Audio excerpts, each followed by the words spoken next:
아주 급한 문제, 뭐 이런 문제를 하나 가지고 나와서 여러분들과 같이 얘기를 좀 나눠보고 싶습니다. 제목에서 보시는 바와 같이 노벨 수상상의 명함이라는 제목을 잡았습니다. 그래갖고 오늘날 노벨상은 얼마나 타락했는가 하는 부제를 달고 오늘 이야기를 전개할까 생각을 합니다.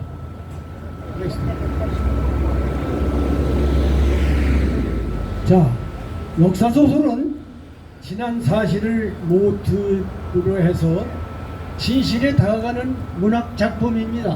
네. 따라서 역사를 소재로 하면서 사실에 대한 고증 없이 그리고 특히 철저하고 진지한 관찰과 성찰 없이 허상을 글렀었다면 그것은 문학이 될 수 없고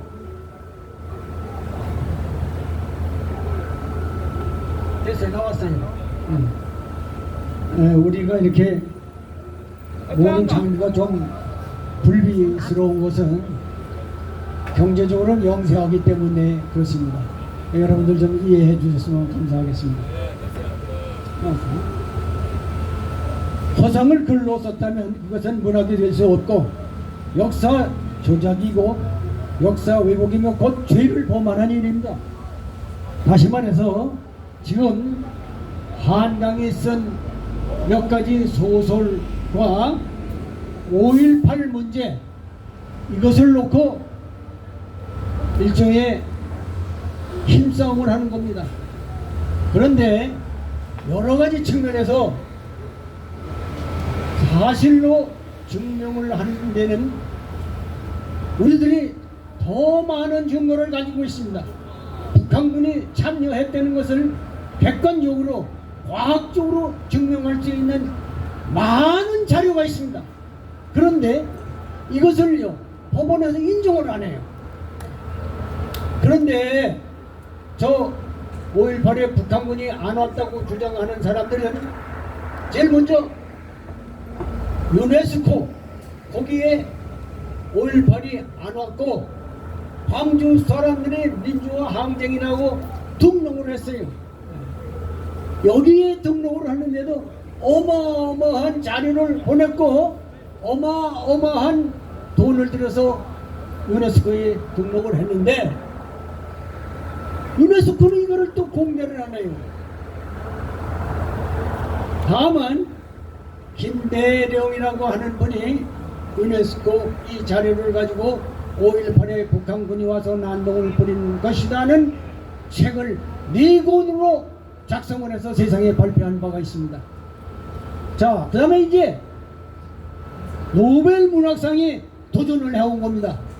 그래서 이제 이 문제를 어떻게 처리할 것인가 하는 문제를 가지고 우파가 여러 가지로 고심을 해야 되는데 일단 제가 오늘 이곳에서 약 10분여에 걸쳐서 여러분들에게 오늘 띄워서 설명을 하고 이제 앞으로 우파들이 그런 대로 주머니 돈을 동원해서 여러 가지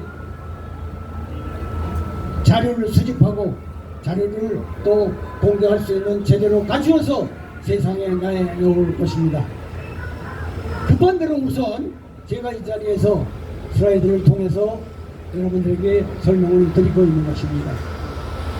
자, 보시는 것 같이 여기에 5.18 문제를 가지고 문제 3은 노벨상을 제시한 노벨상을 수여한 수상자와 이것을 비판하는 사람 각각 이렇게 나와 있습니다.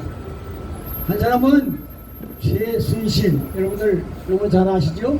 최순실이 딸 정유라 씨고 또 한 사람은 이번에 수상한 한강이라는 작가입니다. 그런데 우선 말이죠. 여기서는 한강의 문제를 한강의 소설을 자세하게 설명을 못합니다. 여기에 도로도로 나오기는 하지만은 그런 대로 나오기는 하지만은 소설이라는 것이 한 권이 뭐 100여 표지를 넘는 말이죠. 방대한 자료 아닙니까? 그것을 줄여서 설명은 할 수 있지만 자세한 내용을 다 설명은 할 수가 없습니다. 다만 여기서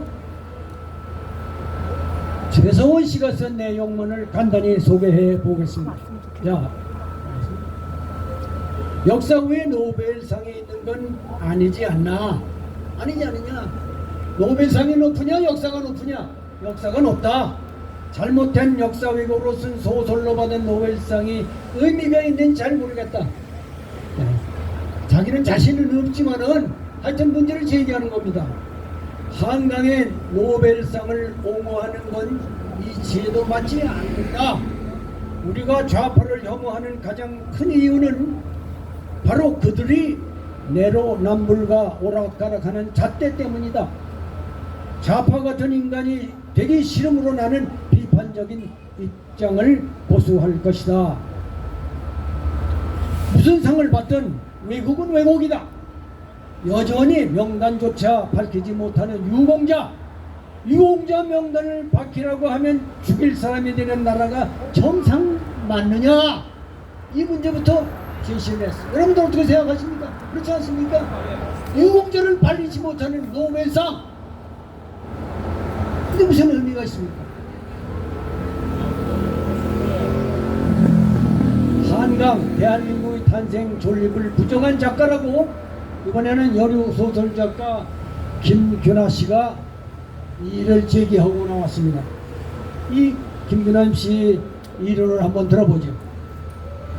김 작가는 한강이 국가 권력이 죄 없는 광주 시민을 학살했고 무고한 제주 양민을 학살했다고 소설마다 담아내 지적을 했다. 그러면서 이런 작가에게 상을 준 노벨 심사위원들도 대한민국의 존재를 부정한 셈이니 노벨 문학상 수상은 축하는커녕 우리 대한민국 국민의 대노할 일이라고 지적해 맞이하는 바이다. 제주 4.3 사건도 남노당 잔당 세력이 일으킨 무장 반란을 경찰이 진압한 사건이라며 5.18과 4.3 모두 진압에 성공하지 못했다면 오늘의 자유 대한민국은 없을 것이라고 이렇게 주장을 했습니다. 아주 일리 있는 얘기고 지금까지 우리가 알고 있었던 역사관입니다.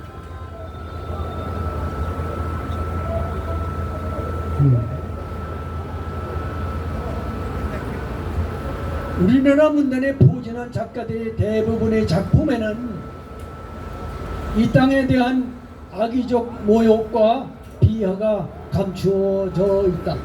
이 참 아주 안타까운 일입니다. 예. 왜 이런 일이 생기느냐? 남북 대치대에서요. 북한이 언제 끈질고 정말 참을래야 참기 힘든 그러한 공략을 해오기 때문입니다. 남북한의 정치 사상전의 강도, 이거를 단적으로 하나 예를 들어서 비교하면은 이렇습니다. 남북한의 공격, 방어 문제를 놓고 최종적으로 결정을 하는 사람이 북한에는 누구이겠습니까? 북한은 김일성이었었어요. 그리고 김정일, 그리고 김정은으로 연결되어 나왔어요. 그런데 대한민국은요, 누구냐? 대한민국은요, 국정원 원장이 아니에요. 누구냐? 국정원 국장급이에요. 국정원 국장급 때 김일성이 다투는 겁니다. 무슨 말인지 여러분들 아셨습니까? 네, 여러분들. 그래서 이 땅에 대한 악의적 모략과 비하가 감추어져 있음에도 불구하고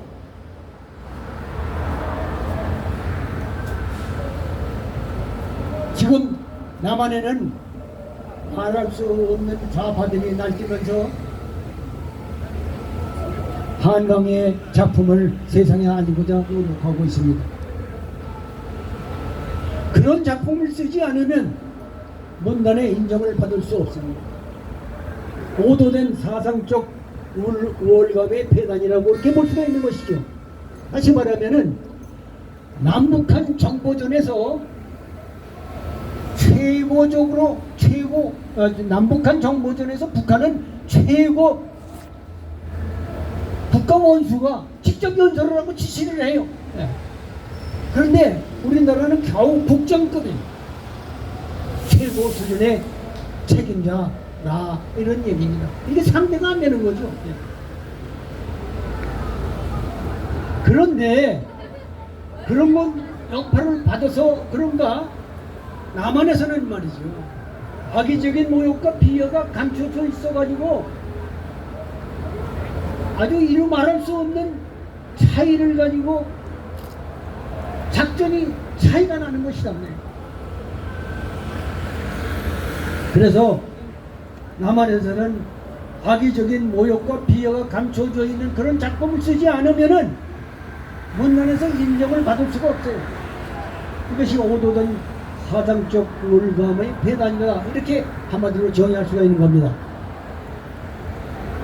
그러나 김 작가는 정치적으로 경도되지 않은 글을 써서 문단에서 일찍이 외면당의 외톨이로 견뎌온 전의를 호소하고 있습니다. 자, 여기 나타난 사진이 김규나 작가입니다. 그 다음에 우리나라 사정을 조금 얘기했으니까 노벨 문학상의 현주소에 대해서 좀 알아볼 필요가 있지 않겠습니까? 스웨덴 할리보는 한강의 작품에 대해서 역사적 트라우마에 맞서고 인간 삶의 연약함을 드러낸 강렬한 시적 산문이라고 매우 높게 추켜 세웠습니다.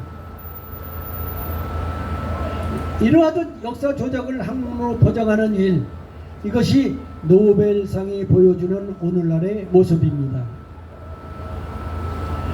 이런 말기 현상을 넘어 오늘날의 노벨 문학상의 현주소는 2018년 스웨덴 노벨 문학상 할리먼 성폭행 사건, 세종 전형 비리 사건, 수상자 기밀 유출 사건 등으로 결국 2018년 노벨 문학상 수상 취소, 종신직 회원들 사임, 2019년에는 2차 세계대전 이후 가장 많은 인구를 학살한 세르비아 공산 독재자 밀로세비치 공개 옹호 작가와 노골적 폴란드 좌익 페미니스트 여러 작가가 노벨상을 수상하는 그런 문제가 발생을 해서 폴란드 우파와 유럽 전역에서 노벨 문학상 폐지 서명운동 등 강력한 반발에 봉착한 바가 있었습니다.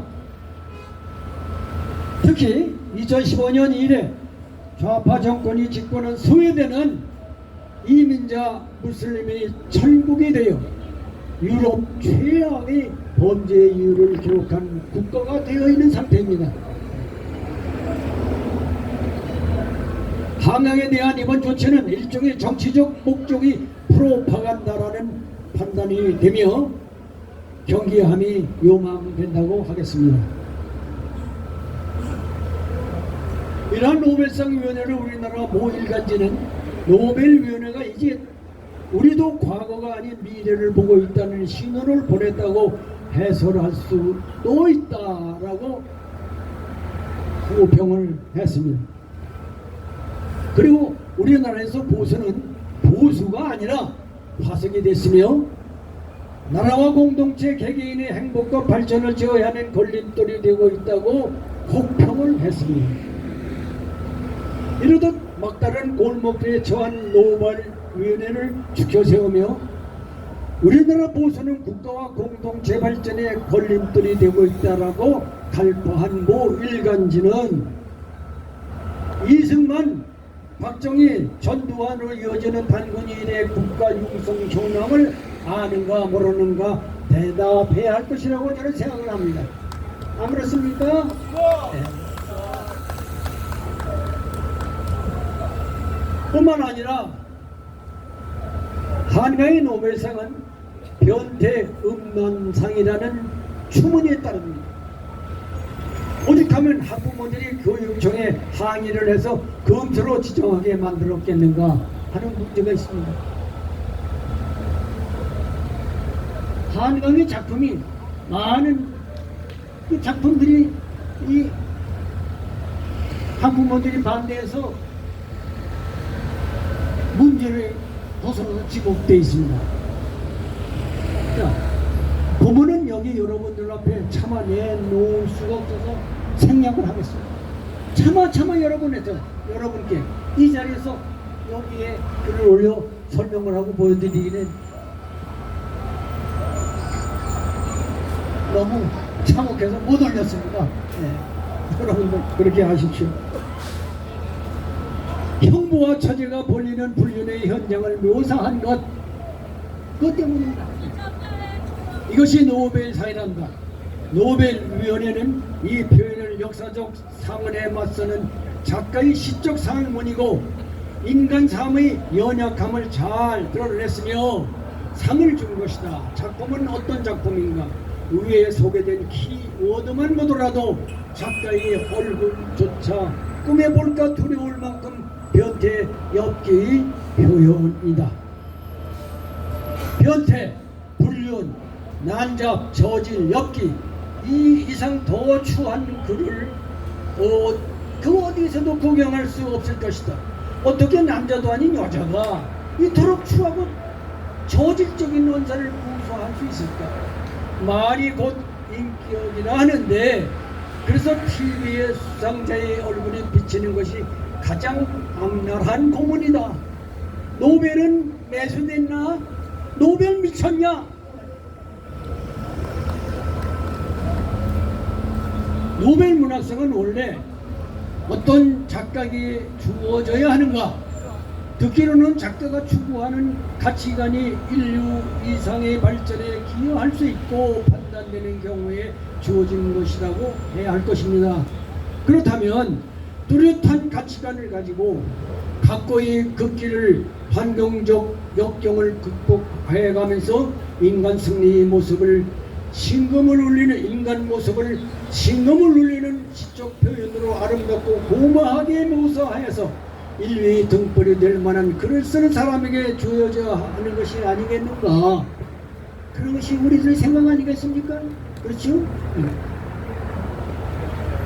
그런데 한강의 글에는 그런 게 전혀 없습니다. 불륜의 과정을 남다른 현미경으로 들여다보고 더럽고 쌍스러운 언어로 난잡하게 표현했다.